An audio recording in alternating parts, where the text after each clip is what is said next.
Actually, before we get started, I was hoping you could do something for me. Ace, Seven, and Lotus, could you please place your palms on the red? Huh? Why? If we need to get to the shower room, why don't we just... No, we're not going inside. Once you've authenticated, step away from the door. Why? Please, just do it. Or perhaps you don't want to know who killed Snake and Clover. Fine. What about you, Ace, Lotus? Very well. Sure.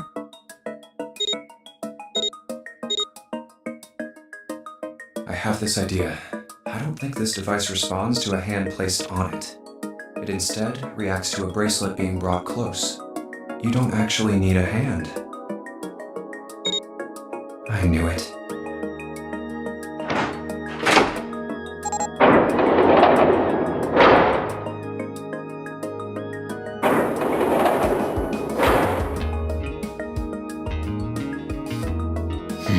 Huh? What was that about? How should I know? Thanks. I appreciate your cooperation. By the way, Ace, would you mind if I asked you something? What is it?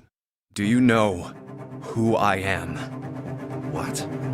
What kind of question? Just answer it, please. Who am I? You're Junpei, of course. Who else would you be?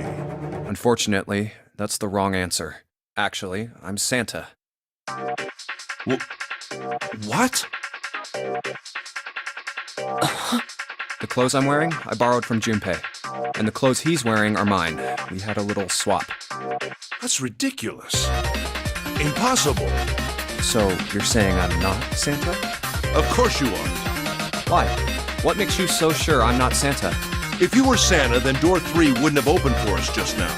1 plus 7 plus 8 plus 3 equals 19. 1 plus 9 would be 10. The digital route would be 1.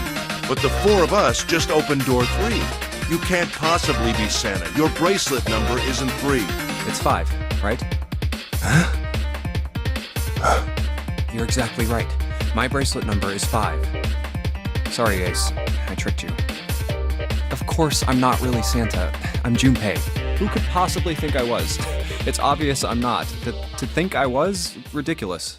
But I guess you couldn't see just how obvious it was. I asked you before, didn't I? What makes you so sure I'm not Santa? And you answered. If you were Santa, then door 3 wouldn't have opened for us just now. Most people wouldn't say something like that. The first thing that would come to anyone else's mind wouldn't be the bracelet number. There'd only be one thing they'd say. One sentence. You don't have his face. Ace, you have prosopagnosia. Am I right? Prosopagnosia? What's that? No clue. Prosopagnosia is... Very well. I confess. I have prosopagnosia. I cannot differentiate human faces. Is that what this was about? You want to mock me for my disorder? No, not at all. I'm not making fun of you at all. In fact, I feel kind of bad for you. No, the reason I brought this up is that there's an excellent chance the person who killed Snake has prosopagnosia. What do you mean? I'll just come right out with it. I think it was you, Ace. You killed him. That's ridiculous. What possible evidence do you... I have 3 pieces of evidence. The first, think back to a few hours ago. You made us argue over the 3 doors here in the big hospital room. There was no way all 7 people could go through them. Lotus suggested that we sacrifice one of us. Then you, Ace, said, I'll stay here. Why would you say something like that? It's pretty simple, really. You didn't want us to see the dead body in the shower room. You see? If Ace stayed behind, there were only 2 doors the rest of us could go through. Doors 7 and 8. There was no way we could get through door 3, the shower room. You knew that, didn't you, Ace? That's why you volunteered to stay behind. Come on now. I think that's going a bit far. I can understand if you're jealous of my bravery, but please don't devalue my actions. I only wanted to save the rest of you. Surely you can understand my altruism. Altruism, huh? You already knew, didn't you? You knew that whichever doors we took, eventually we'd end up back in the big hospital room. What on earth are you saying? Of course I didn't know that. How could I have? Really? Yes, yes! Oh well, that's cool. I've still got 2 more pieces of evidence that say you're the killer.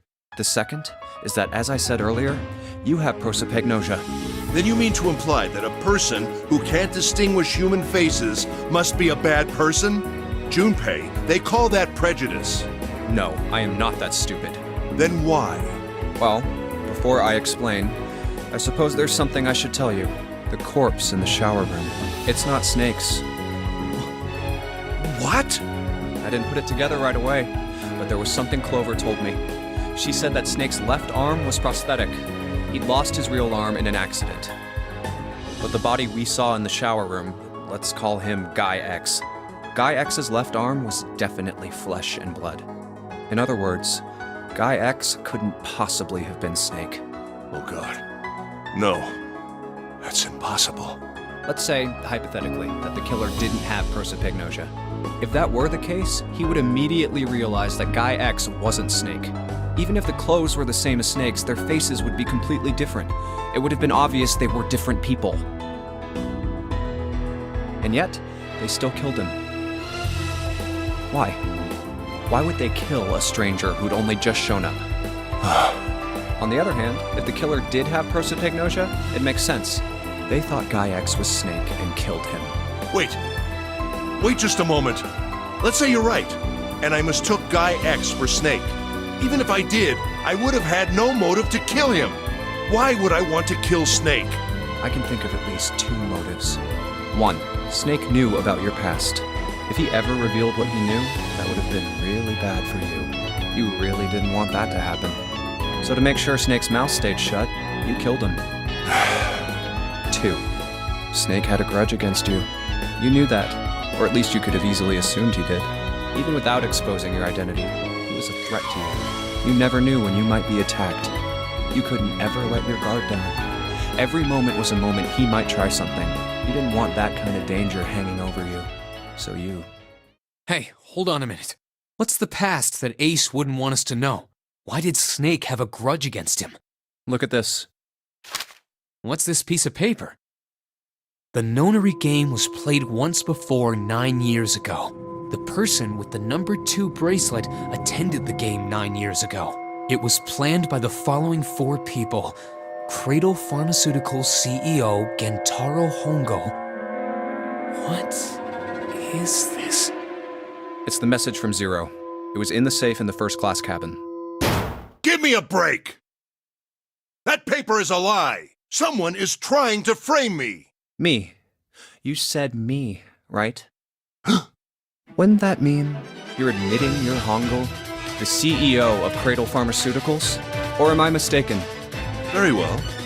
I admit that much. I am certainly the CEO of Cradle Pharmaceutical, Gentaro Hongo. So what if I am? I don't know anything about this nonary game that supposedly took place 9 years ago. Everything on that scrap of paper is bullshit. Someone is trying to set me up, you see? First of all, Junpei, you're claiming I did this all by myself. Think that over, all right? How could I have killed Snake all by myself? Not Snake. It was Guy X. I don't care who it was. You said the killer put this other man into door 3, right? Yeah, maybe. Then I couldn't have possibly done that alone. I couldn't have opened door 3 with only myself and Guy X. Nope. You could have. Huh? Huh? What? Actually, Ace, when you were unconscious, I took something from you. Remember when you were injected with that anesthetic and fell asleep in the big hospital room? Yeah, back then, I took this. No! You couldn't have! I got you, Ace. Your right hand there tells me all I needed to know. You want to tell me what you were so worried about? What's in your pocket? It's the number 9 bracelet, isn't it?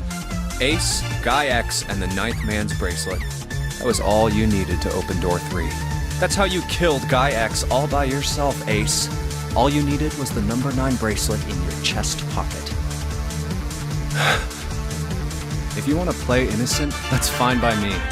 Go ahead, tell me. I don't have the bracelet, if that's what you want to do. But if you could take off your coat and hand it to me, I'd really appreciate it. Otherwise, we'll have to take it from you by force. Right, Seven?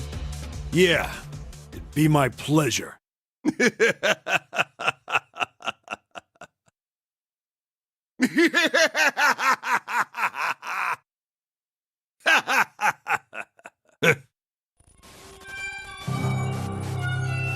Well done, Junpei. As you so correctly deduced, I have the number 9 bracelet.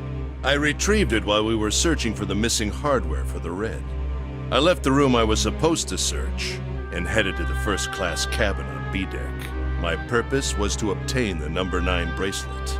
9 is a potent ally in the nonary game. Adding 9 to any set of numbers won't alter the digital root, as you can see. 9 is a very useful number here. With it, one can go anywhere, with anyone. It is, I suppose you could say, a game changer. So I made for the first-class cabin to obtain it. In mere moments, I successfully acquired the number 9 bracelet. There was also an unexpected bonus. The knife the 9th man had used. I quickly pocketed both of them and left. I made my way back to where I was expected to be. That's when I ran into Snake. Well, this guy X, actually. I spotted him ahead of me. He was heading for the large hospital room and hadn't noticed me. The man wearing Snake's clothes arrived at door 3. When he stopped, I walked up behind him and called out, "Snake." He turned around. He said nothing. His mouth simply hung half open. He seemed dazed somehow, almost like a man half asleep. Perhaps he had been drugged. It wasn't important.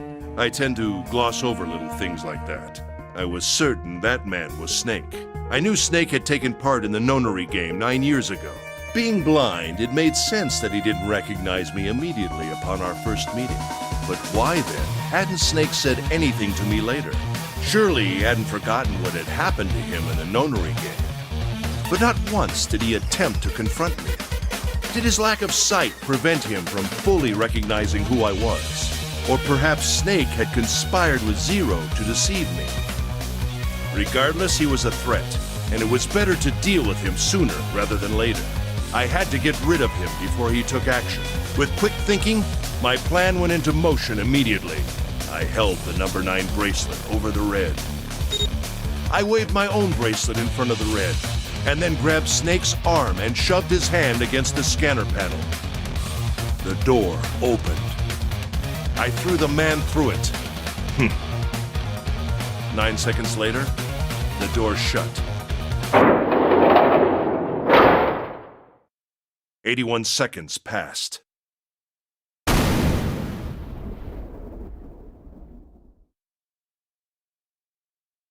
After that, I returned to my post as though nothing had happened. After conducting my own search, I returned to the large hospital room when the 1 a.m. bell rang. Ace, did you kill Clover? Yes, Why? Why did you kill her? she was Snake's sister. It was possible he had told her something dangerous. Additionally, she had gone through door 1. It seemed likely she might have found it. Found what? Why don't you go through door 1 yourself? Perhaps it's hidden somewhere. Yeah, but Lotus and I went through door 1 too. We didn't see anything suspicious. Yes. I thought as much after I heard your report at the central stairs. I doubt the two of you could find it. Huh? But perhaps Clover was different. Perhaps she had found it. I was, therefore, desperate to find her. And at last I did, in the first-class cabin. I spoke very calmly. Did you see it? See what? Don't act as if you don't understand. You were in the captain's quarters, weren't you? Huh? What are you talking about? Very well. By the way, what are you doing here, Clover? What? Nothing. There's blood on your shoes. It looks fresh. Did you go take a look at the 9th man's corpse? I see. Your silence suggests that you noticed. You saw something, didn't you? You saw that his bracelet was gone. No! You aren't going anywhere. You're staying here. No! Don't you run, little girl.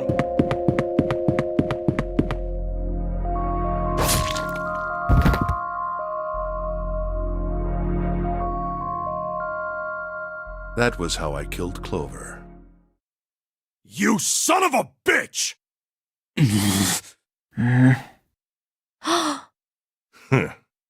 I admit it. I've lost.